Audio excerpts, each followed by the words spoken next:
Ha? Nabi sebut Allah Ta'ala, idza ahabba Allahu fulanan qala li Jibril inni ahbabtu fulanan fa ahibbah. Faqala Jibril li ahli samawat inna rabbakum qad ahabba fulanan fa ahibbuh. Allah Ta'ala bila dia suka pada seorang hamba, maka Allah Ta'ala akan panggil Jibril. Dia panggil mai Jibril. Allah Ta'ala kata apa? Allah Ta'ala kata inni ahbabtu fulanan fa ahibbah. Dia kata, wahai Jibril, aku suka kepada orang ini, maka mu pun kena suka. Dan Jibril Allah, makhluk Allah yang bernama malaikat, bahkan dia panglima segala malaikat. Kalau malaikat lain tak pernah nak ingkar arahan Allah Ta'ala, apatah lagi Jibril, dah tentulah tak ingkar. Bahkan dialah yang bawa urusan Allah Ta'ala daripada Allah kepada makhluk-makhluknya di bumi dan di langit. Dia Allah kata, wahai Jibril, aku suka kepada seorang hamba, fulan. Fulan ni dalam bahasa Arab seseorang lah. Kalau orang tu kita tak nak bagi nama, maka orang Arab guna fulan. Kan? Maka Allah Ta'ala kata, aku suka pada seseorang hamba, mu kena suka juga. Maka Jibril pun kata apa? Jibril pergi kepada malaikat di langit, penduduk-penduduk langit yang lain. Jibril kata, inna rabbakum ahabba fulanan fa ahibbuh. Dia kata, Tuhan kamu sukakan kepada seseorang sekian-sekian. Contoh kalau Muhammad, Tuhan kamu sukakan Muhammad, kamu suka pada dia, kamu semua kena suka pada dia, maka mereka pun suka pada orang yang disebut tadi. Itulah salah satu kerja atau tugas Jibril, bawa urusan Allah Ta'ala, bawa wahyu kepada Nabi dan Rasul, dan juga membawa urusan dan arahan Allah kepada malaikat-malaikat yang lain. Bahkan perkhabaran disebut tadi, Allah Ta'ala suka pada seorang, Jibril lah yang beritahu kepada malaikat lain supaya suka juga. Nampak? Ada itu tugas Jibril. Ya?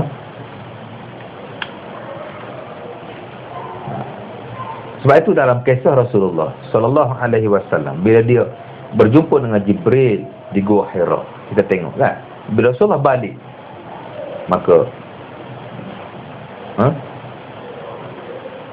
isterinya Khadijah pergi bertanya pada Waraqah bin Naufal, salah seorang yang beragama Kristian, beragama Nasrani. Dia pergi tanya. Maka Waraqah bin Naufal cek tengok. Oh, dia kata dia ni akan jadi seorang Nabi. Dia telah didatangi suatu malaikat yang mendatangi Nabi Musa,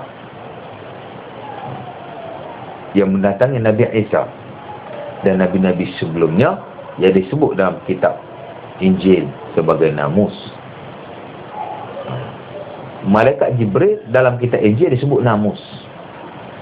Maka ketahuilah Khadijah bahawa Nabi ni akan jadi Nabi. Suami aku akan jadi orang besar, suami aku akan jadi Nabi, suami aku akan bawa urusan Allah kepada seluruh manusia.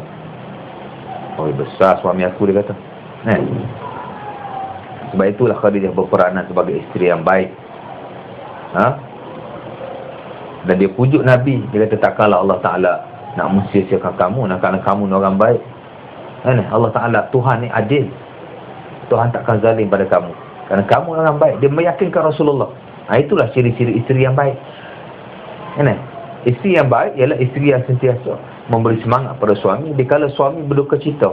Sebab tu Nabi tanya, bila sahabat tanya Nabi, apa tanda-tanda orang perempuan yang solehah? Nabi kata, idza ra'aitaha saratka. Bila kamu lihat dia, kamu akan jadi rasa senang, rasa lapang dada. Bukan kita tengok dia berserabut. Sebab tu kalau kita nak tahu isteri kita nak soleh tak solehah, cuba tengok isteri kita. Kalau rasa berserabut, isteri kita tak solehah lagi.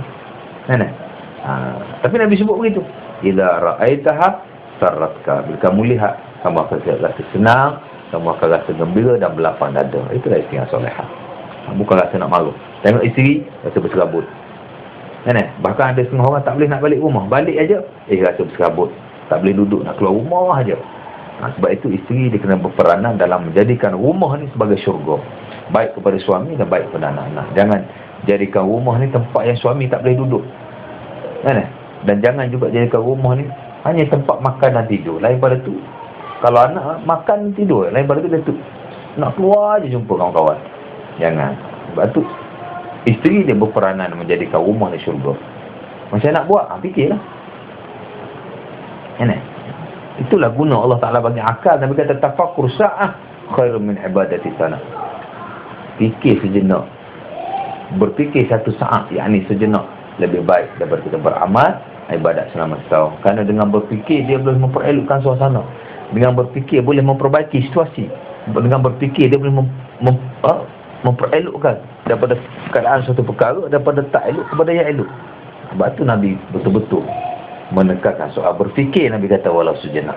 Sebab tu segala perkara yang berlaku, masalah yang timbul, kita kena berfikir untuk selesaikan.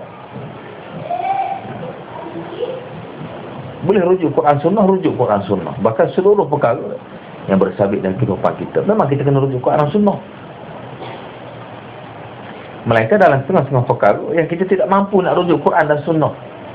Ada. Kan? Contoh dalam perkara macam mana? Dalam perkara yang contoh dah kan? Suami, kita nak tambat hati suami dengan jalan masakan. Nak masak apa? Nak belajar Quran, nak cari masak apa yang sedap. Tak ada dalam Quran. Tak boleh lah. Nabi kata dah, antum a'lamu bi umuri dunyakum. Dalam bab dunia ni kamu lebih tahu. Sebab tu Nabi diutus bukan tu nak ajar manusia benda dunia. Nabi nak ajar satu benda yang lebih besar, benda akhirat. Yang mana tak ada orang yang boleh ajar melainkan Allah Ta'ala saja. Benda dunia kita boleh fikir. Nabi kata antum a'lamu bi umuri dunyakum. Pasal dunia, aku tidak diutus nak ajar kamu pasal dunia. Aku diutus nak ajar kamu pasal agama yang boleh memperbetulkan keadaan kamu di dunia dan di akhirat. Benda besar. Nabi tak panggil nak ajar nak masak apa. Benda tu kita boleh fikir bukan? Fikirlah. Itu selingan aja lah.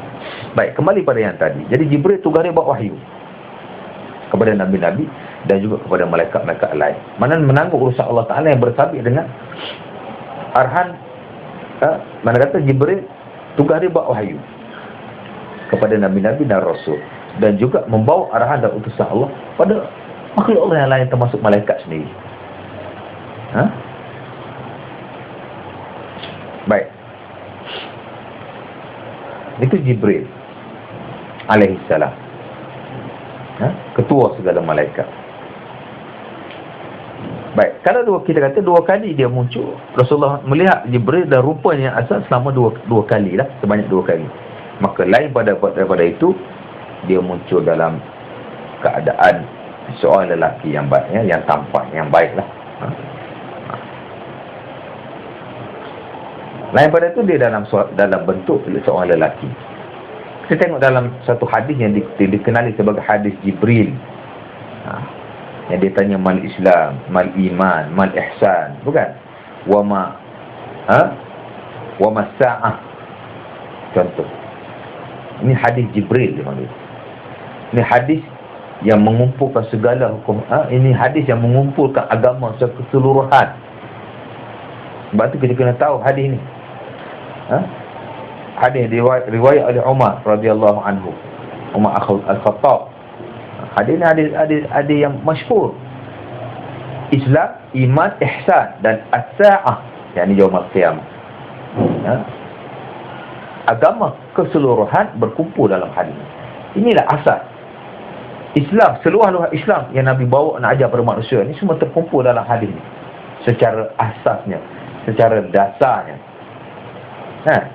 Bainama nahnu 'inda Rasulillah zata yawmin ittala 'alaina rajulun shadidu bayadis thawb shadidu sawadis sya'r.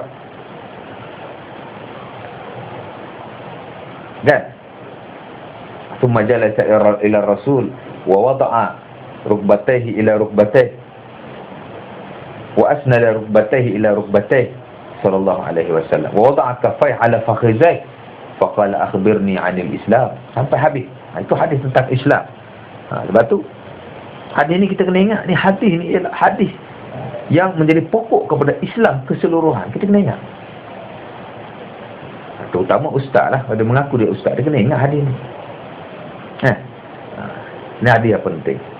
Jibril lah tu.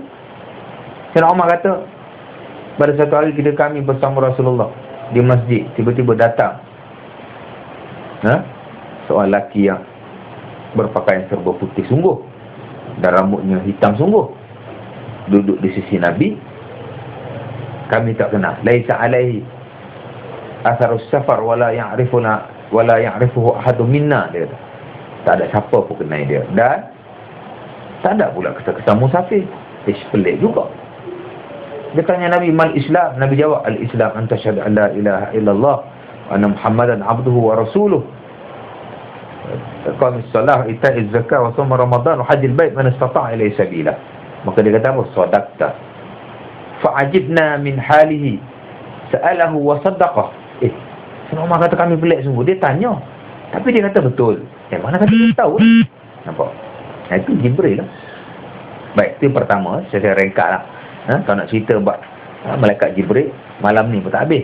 Tapi nak cerita bahawa, saya nak sebut bahawasanya kita kena tahu, kita bila boleh sebut, Nabi kata iman ni ialah kita beriman kepada malaikat. Bukan sekadar beriman, tapi kita mengetahui malaikat, apa hakikat malaikat, diciptakan daripada cahaya, ya? Makhluk yang mentaati Allah dengan sebenar-benar taat.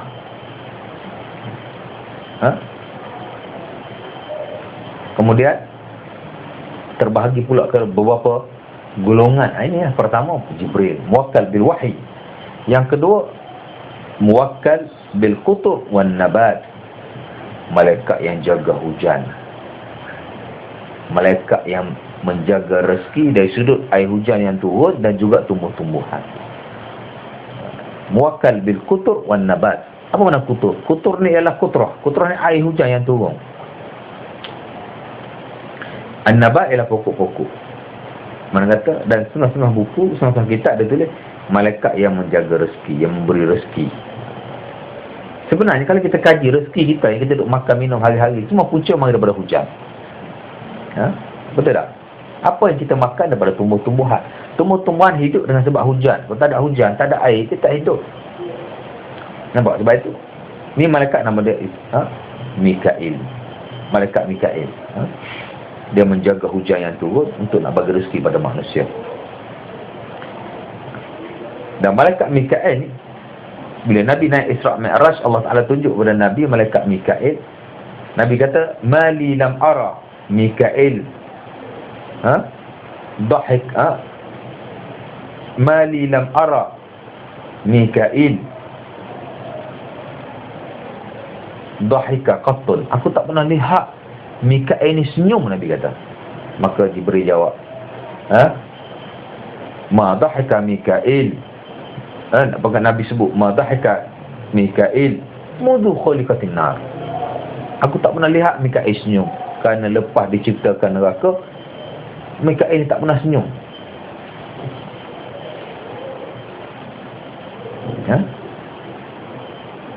Itu malaikat Mikail.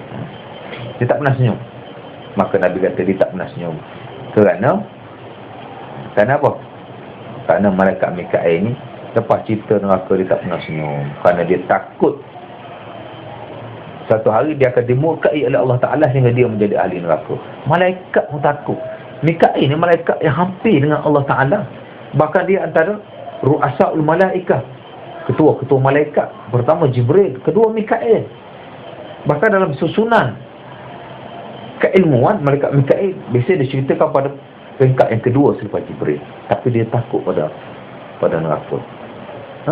Bahkan dalam kitab Jam'ul Fawaid Syekh Al-Fatani, dia mengambil daripada cerita-cerita daripada kitab-kitab yang lain yang menyebut tentang malaikat. Malaikat Mikail, dalam satu cerita, dia melihat, ni sebelum kita ada lagi lah, sebelum mana kata di awal-awal penciptaan dulu, malaikat Mikail yang melihat, dia melihat Allah Ta'ala tunjuk ada satu malaikat yang hampir dengan Allah Ta'ala, yang akan dilaknat, yang akan menjadi orang yang Allah Ta'ala benci.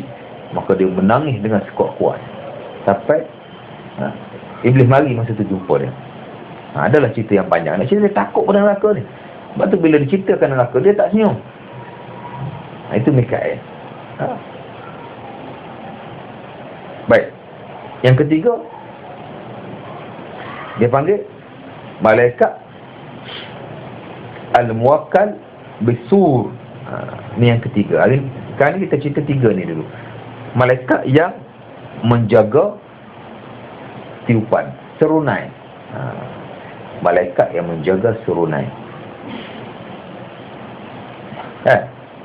Nabi sebut dalam satu hadis, Nabi kata kaifa an'am wa sahibul qarni qad iltaqama al-qarna wa hana jabhatahu wa antazara mata yu'zallah.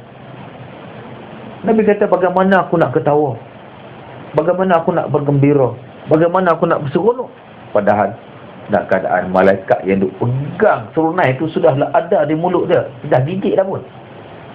Cuma dia tunduk dahinya, menunggu-nunggu bila Allah Ta'ala nak suruh dia tiup. Nah, itu Nabi sebut. Nabi kata, kaifa an'am, macam mana aku nak bergembira? Law ta'lamuna ma a'lam la dhahaktum qalilan wa la bakaitum katsiran. Kalaulah mu tahu apa yang aku tahu, nescaya kamu akan menangis banyak, kamu akan ketawa sedikit. Bahkan Nabi kata, kalau kamu tahu apa yang aku tahu daripada hari akhirat ni, perkara-perkara gaib yang kamu tak tahu, kalau kamu tahu apa yang aku tahu daripada perkara gaib, nescaya kamu akan pergi kepada padang pasir dan kamu melumur-lumurkan tanah di kepala kamu. Taj'aruna ila rabbikum, kamu minta ampun dengan Tuhan kamu. Nampak? Itu Nabi sebut. Tapi dah kita tak tahu. Sekadar Nabi sebut, banyak benda sekadar disebut. Jadi kita menerima, beriman, itulah kelebihan iman. Benda kita tak lihat, itu makna iman. Aneh. Baik. Itu dia panggil Israfil. Tugas dia adalah meniup tiupan dengan 3 tiupan. Pertama dipanggil nafkhatul faza'. Yang kedua, tiupan yang mengejutkan, membingungkan, menakutkan. Yang kedua, nafkhatu al-maut ataupun nafkhatu sa'iq disebut. Tiupan yang mematikan dan memensangkan. Yang ketiga, nafkhatul ba'ath lil qiyami ila rabbil izzati azza wa jalla. Tiupan yang ketiga ialah tiupan kebangkitan. Yang ini tiupan hari kiamat lah. Tiupan nafkhatul ba'si wal yaumil akhir. Kenapa dinamakan hari akhirat ni dengan hari akhirat? Kenapa dinamakan hari akhirat dengan al-yaumul akhir? Kenapa dinamakan hari akhirat dengan yaumul qiyamah? Yaumul qiyamah hari berdirinya, yakni hari berdirinya manusia kepada Tuhannya. Kenapa dinamakan al-yaumul akhir, hari yang terakhir? Karena itulah hari yang terakhir. Lepas itu tak ada hari-hari lagi. Tak ada hari, itu hari yang terakhir bagi manusia. Itulah penentu sama ada nak ke syurga atau nak ke neraka. Itulah. Bahkan disebut hari akhirat disebut sebagai ad-darul akhirah. Allah Ta'ala sebut dalam Quran kan, wabtaghi fima ataakallahu ad-darul akhirah. Adalah kamu cari dalam apa yang Allah Ta'ala kurniakan pada kamu akan rumah yang akhir. Akhirat ni rumah yang akhir. Itulah rumah kita yang akhir. Tak ada rumah lain lagi dah. Faham? Baik. Itu malaikat yang ketiga. Malaikat dipanggil al-muwakkal bisur. Malaikat yang dipertanggungjawabkan, yang mewakili. Dia jadi wakil untuk nak tiup serunai. Dia tiup serunai kerja dia. Dia tak buat kerja lain. Dan dia tunggu-tunggu bila diizinkan baginya untuk meniup. Bagaimana serunai itu? Memang Nabi sebut dalam sabdanya tentang sifat serunai ni, besar serunai ni. Memanglah. Tapi saya pun tak ingat hadis dia, tapi nak cerita serunai ni serunai yang besar Allah Ta'ala ciptakan. Baik. Itu yang ketiga. Kemudian yang keempat, al-muwakkal biqabdil arwah, disebut dengan malakul maut. Malaikat yang bertanggungjawab mencabut nyawa. Setengahnya mengatakan Israel. Bila sebut malakul maut, malaikat mencabut nyawa ialah Israel. Tapi setengahnya kata bukan Israel, kerana tidak ada nah yang sahih yang mengatakan Israel adalah malakul maut, baik dalam Quran baik hadis Nabi. Antaranya Ibnu Qayyim Al-Zawjiyah, Ibnu Qayyim sebut, dia kata tidak ada nas yang sahih yang sharih yang mengatakan, tidak ada nas yang nyata yang mengatakan bahawa Israel adalah malaikat pencabut nyawa. Tak ada nas yang nyata. Jadi kita wajib beriman bahawa ada satu malaikat yang bernama dengan malakul maut, iaitu mencabut nyawa manusia. Itu yang keempat. Secara umum, yang keempat. Kemudian ada lagi banyak lagi lah al-muwakkaluna Bihifzil abdi, malaikat yang ditugaskan untuk nak jaga hamba. Malaikat yang ditugaskan al-muwakkaluna bihifzil amal, untuk nak jaga amalan. Kemudian al-muwakkaluna bisu'alil qabri, yang ditugaskan untuk nak soal dalam kubur, bukan nangkir tadi, raqib atid kiraman katibin kan. Kemudian dia panggil al-muwakkal bihifzil amal, jaga amalan. Jaga amalan pula ada dua. Pertama yang menulis amalan kita baik dan jahat. Nabi sebut katibul hasanah ala yaminir rajul wa katibus sayyi'at ala yaminir rajul wa sahibul yamin amirun ala sahibil shimal. Itu dipanggil malaikat yang menjaga amalan, baik dari segi menulis dan baik dari sudut membawa amalan kita naik berjumpa dengan Allah Ta'ala, yang disebut sebagai al-muta'aqibun, ataupun setengah istilah disebut lahu mu'aqibat. Dalam Quran disebut mu'aqibat. Allah Ta'ala sebut lahu mu'aqibatun baina yadayhi wa min khalfih kan. Ada malaikat yang bernama dengan mu'aqibat. Mu'aqibat ni ialah dia bawa amalan kita naik turun. Dia berkumpul pada waktu zuhur, pada waktu asar dan pada waktu subuh. Angin naik, angin turun, angin naik, angin turun. Itu dia panggil tu. Itu dipanggil al-muwakkal bihifzi al-amal. Baik. Itu malaikat-malaikat yang ditugaskan secara khusus yang ada hubung kait dengan manusia. Kemudian malaikat lain pula, malaikat yang bukan muwakkal, yang tak ada tugas khusus pada manusia, tetapi dia Allah Ta'ala bagi tugas lain. Antaranya dipanggil al-malaika as-sayyahin, atau disebut juga al-malaika at-tawafin. Malaikat ni ialah dia mencari manusia yang berzikir dan belajar dan mengingat Allah Ta'ala. Nabi sebut innalillahi malaika yatufuna fit turuq yaltamisuna ahla zikri. Ada setengah malaikat dia kerja dia cari orang yang berzikir. Kerja dia berjalan, dia hanya mencari golongan manusia yang berzikir pada Allah. Bila dia tengok ada satu golongan, ada satu kaum berzikir pada Allah Ta'ala, dia akan duduk bersama-sama. Satu malaikat pada satu malaikat hingga ke langit. Nabi sebut fa idza wajadu qauman yazkuruna Allah hafathum bi ajnihatihim ila sama. Bahkan dalam hadis yang lain disebut dalam Mukasyafatul Qulub, yang dikatakan kita ini karangan Al-Imam Al-Ghazali rahimahullah, dia kata malaikat ni akan bertindak antara satu sama lain hinggalah ke langit yang ketujuh. Dan bila di langit yang ketujuh, Allah Ta'ala tanya, madza fa'ala ibadi, apa yang hamba aku buat?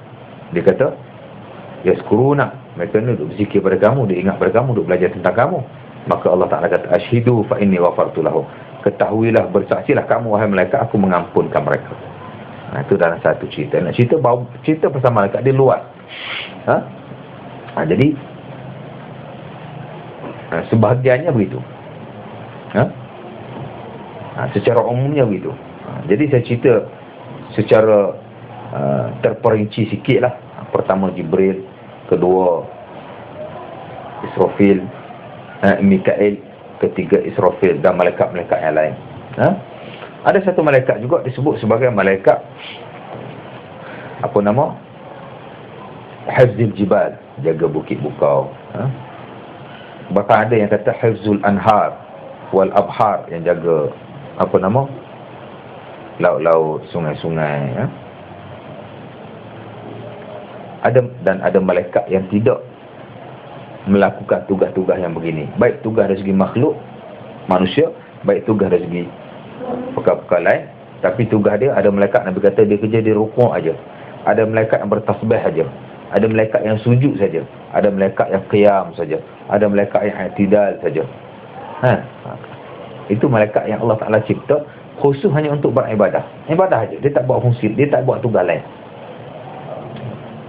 Kemudian ada lagi sekali, saya lupa tadi, disebut malaikat sebagai hamalatul arsy, malaikat yang menanggung arasy. Saya sebut daripada awal tadi, tapi saya lupa sikit.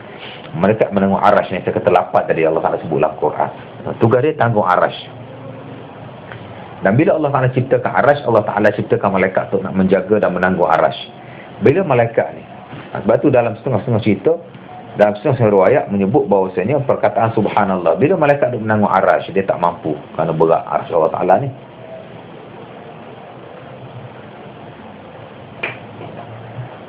Maka Allah Ta'ala ajar satu kalimah subhanallah. Sebab tu pernah Nabi, sahabat tanya, Apakah zikir yang paling baik? Ma'afdalul zikri. Maka Nabi kata, az-zikrul ladzi dzakarallahu bihi, az-zikrul ladzi zakar, zikir yang dizikir oleh malaikat-malaikat Allah, itulah subhanallah wa bihamdi. Itulah antaranya malaikat yang menanggung arasy, Allah Ta'ala suruh dia berzikir subhanallah. Bila dia zikir subhanallah, maka dia boleh menanggung arasy. Nampak? Itu ceritalah sikit sebanyak yang bersabit dengan malaikat. Mudah-mudahan kita akan bertambah keimanan pada Allah Ta'ala, dan mudah-mudahan kita akan berusaha supaya mempelajari ilmu-ilmu yang bersabit dengan keimanan sebagai suatu jalan, sebagai suatu wasilah. Kerana ilmu ni wasilah. Ingat, ilmu ni wasilah. Ilmu ni alat untuk kita kenal Allah. Allah Ta'ala suruh kita mentauhidkan dia. Untuk mentauhidkan Allah, kita kena belajar, mendapat ilmu. Ilmu ni hanya wasilah untuk kita mentauhidkan Allah. Rayah dia mentauhidkan Allah. Allah Ta'ala suruh kita sembah dia. Sembah dia adalah rayah. Nak sembah Allah Ta'ala kena belajar bagaimana nak sembah Allah. Maka ilmu belajar sembah Allah ni adalah ilmu wasilah. Ilmu hanya sebagai alat. Sebab tu Nabi kata, man izdada ilman walam yazdad hudan falam yazdad minallah illa mu'dan. Jadi itulah sedikit banyak. Kita akan sambunglah pada hari yang lain. Wallahu a'lam.